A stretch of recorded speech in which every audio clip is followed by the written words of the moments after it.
This is Land of Havilah, this time with the Old Testament book Nahum, Nahum. It's a very short book of prophecy, just 3 chapters. We'll read the entire text and explain as we go. We read from the World English Bible because it's an accurate translation and it's not copyrighted. You'll hear the name Yahweh in this translation. Most English versions of the Bible convert God's name, which is Yahweh, to Lord, L-O-R-D, in all capital letters, but the World English Bible doesn't convert it. It just keeps it Yahweh as it is in Hebrew.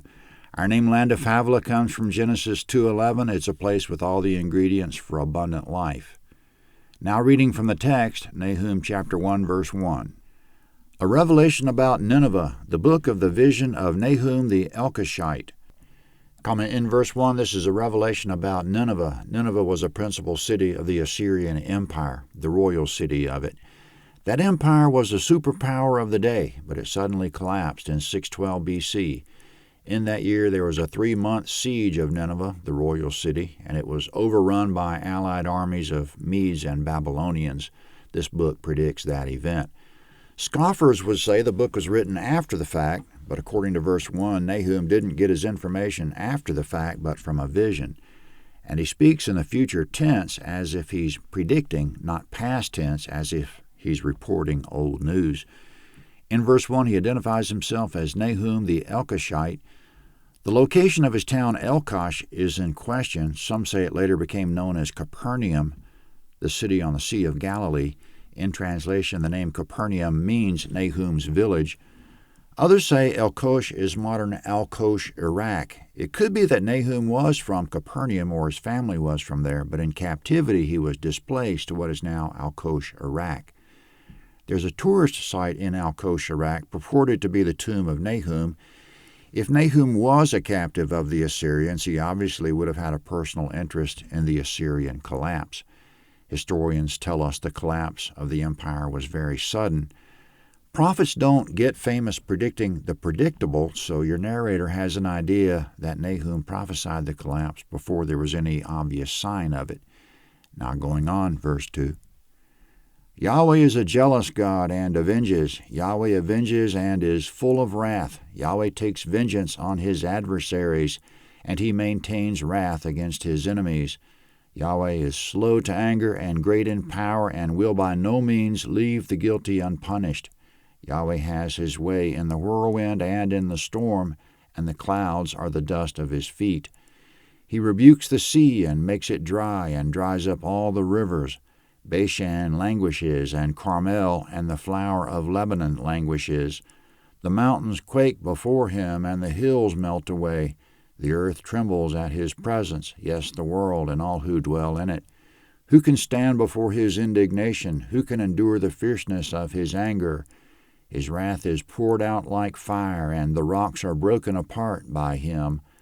Yahweh is good, a stronghold in the day of trouble, and he knows those who take refuge in him. But with an overflowing flood he'll make a full end of her place and will pursue his enemies into darkness. Comment in verses 2 to 8, the vision begins with a characterization of God. He's all-powerful. He has the credentials to make the claims he's about to make in this book, and the power to do to Assyria what he says he'll do. In verse 2, he's a jealous God. This is what he said to Moses when he delivered the commandment, you shall not make for yourselves an idol. God's not pleased with anyone having other gods or priorities. He said, for I, Yahweh your God, am a jealous God, Exodus 20, verse 5. And he's jealous for his holy name to keep it holy. That's why he's jealous for Israel's welfare while they're in Assyrian captivity. He attached his name and reputation to Israel, Exodus 3:15 and Ezekiel 39:25. If the Assyrians are mistreating Israel, he'll arise up in his jealousy. In verse 2, he avenges. He reserves the job of vengeance for himself, Romans 12:19. He said, vengeance is mine, Deuteronomy 32:35. He'll take vengeance on the Assyrians, is the implication. But in verse 3, it's not like he stays angry all the time. He's slow to anger. But by the same token, he's great in power and will by no means leave the guilty unpunished. He punishes, but it generally takes him a long time to get around to it. He's been patient with the Assyrians so far, but he won't be patient forever. In verse 3, he has his way in the whirlwind. Even when it looks like chaos to us, he's doing something purposeful. The clouds of dust are at his feet. He can come at us like a storm, as he's about to do with the Assyrians. In verse 4, he has the capability of rebuking the sea and rivers and making them dry. When he gives the command for Bashan, Carmel, Lebanon, or anywhere else to languish, they languish. The implication is that he's about to dry up the Assyrian Empire and make it languish, and he's fully capable of it. In verses 5 and 6, when he's out for vengeance, everyone and everything quakes, melts, and trembles, including the mountains, hills, earth, world, and all who dwell in it. None can withstand his indignation, anger, and wrath. But at the same time, in verse 7, he's good to those who take refuge in him and a stronghold in the day of trouble. However, in verse 8, this vision isn't about him being in peaceful mode, which is his usual mode. It's about what he'll do to the Assyrians and everyone else who arouse his indignation. To them he'll be an overwhelming flood. He'll make a full end of them, even erase the place where they were, and pursue them into the darkness. Going on, verse 9. What do you plot against Yahweh? He will make a full end. Affliction won't rise up the second time. Comment, when we step on a bug, sometimes the bug survives, but when God makes a full end, he won't have to do it twice. So why do we plot against him? Speaking of his enemies, verse 10, for entangled like thorns and drunken as with their drink, they're consumed utterly like dry stubble. Comment, English teachers tell us not to mix metaphors, but God doesn't have any problem with it. In verse 10, he packs 3 metaphors into one sentence. His enemies are entangled like thorns, drunken as with drink, and consumed like stubble. Verse 11, there is one gone out of you who devises evil against Yahweh, who counsels wickedness.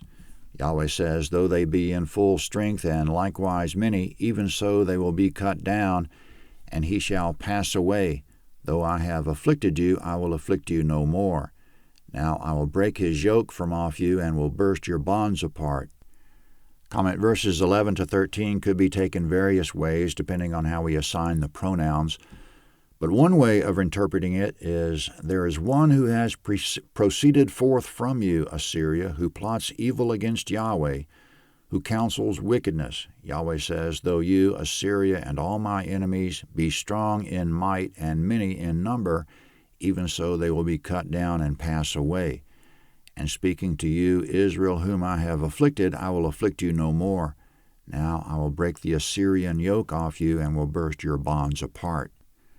To interpret that passage, it might be to the effect that the Assyrian king has devised evil against Israel and against Yahweh, but though the king be one or he has his whole army behind him, it doesn't matter. Yahweh will avenge himself against any and all comers and will deliver Israel. Now it seems pretty obvious coming up that Yahweh is still speaking to Assyria or to its king, verse 14. Yahweh has commanded concerning you, no more descendants will bear your name. Out of the house of your gods I will cut off the engraved image and the molten image. I will make your grave, for you are vile. Comment, in verse 14, Yahweh will make your grave. It must be Assyria's grave or their king's grave, because Yahweh's consistent theme in the prophets is that he'll never completely cut off Israel. He'll preserve a remnant, Genesis 45:7. We might ask, if Yahweh was speaking to the Assyrian king or to the Assyrian empire, why didn't he come out and say it plainly? Well, that would get Nahum killed, of course. And we can generalize Yahweh's pronouncement against Assyria that he'll cut off all his enemies. They'll have no more descendants. They're vile. Yahweh's disgusted with their worship of engraved and cast metal images. Verse 15. Behold on the mountains the feet of him who brings good news, who publishes peace. Keep your feasts, Judah. Perform your vows, for the wicked one will no more pass through you. He's utterly cut off. Comment, in verse 15, Assyria's destruction is good news. Israel wouldn't be free immediately because the Babylonians would take the Assyrians' place and keep Israel captive. But after Israel suffered Assyrian captivity followed by 73 years of Babylonian captivity, Yahweh would release Israel in 539 BC by the decree of Cyrus the Great. Israel could then go home and celebrate their feast in Judah. But to arrive at the time in verse 15 that the wicked will no more pass through Israel, and that Yahweh will totally cut off Israel's enemies, this must be the kingdom age of the end times. So in verse 15, Yahweh's looking past the present time of distress, even past many more distresses to come, looking far into the distant future, all the way to the final age in which there will be no more distress. There will be utter salvation. Nahum 2 is next.